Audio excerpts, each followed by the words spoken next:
Здравейте, казвам се Петър и днес ще ви разкажа за древните българи, създаване и укрепване на Дунавска България. Нека да започнем с произхода на прабългарите. Все още много историци спорят за техния произход.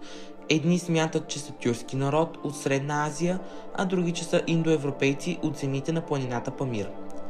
Тяхното преселване към земите на Черно море започва още през 2-4 век. Прабългарите в самото начало са били номади и са се занимавали с отглеждане на коне.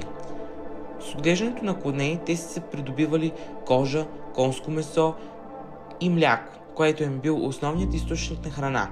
Също са отглеждали и животните като бойни и за транспорт. Те живеят в юрти, които представляват преносими жилища, направени от кожа и дърво, с дупка в средата за огнището. В последствие на времето те се установяват на едно място и усвояват земеделието. Също така, те са много добри за наятчии, ковачи, строители, златари и войни. При прабългарите владетелят на народа се е наричал хан или кан, като първата династия се е казвала Дулу и с първия владетел Авитохол Атила. Българите рано започват да създават своите държави.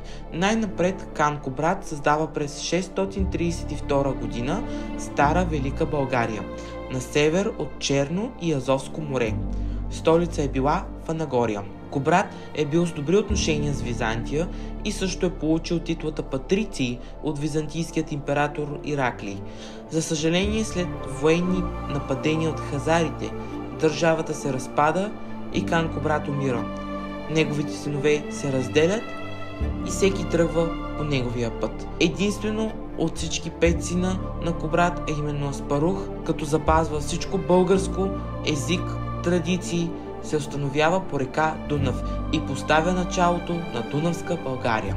Но Византия следи зорко какво се случва по нейните граници и през 680 година лично поведена армия от император Константин IV напада Дунавска България. След дълги бойни действия византийският владетел се оттегля от войната. Войските, мислейки, че императора се предава, те също отстъпват.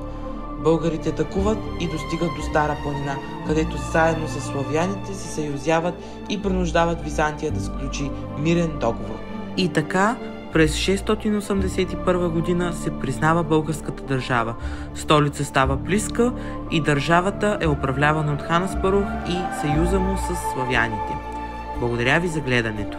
Не забравяйте да харесате видеото и да се абонирате. Довиждане!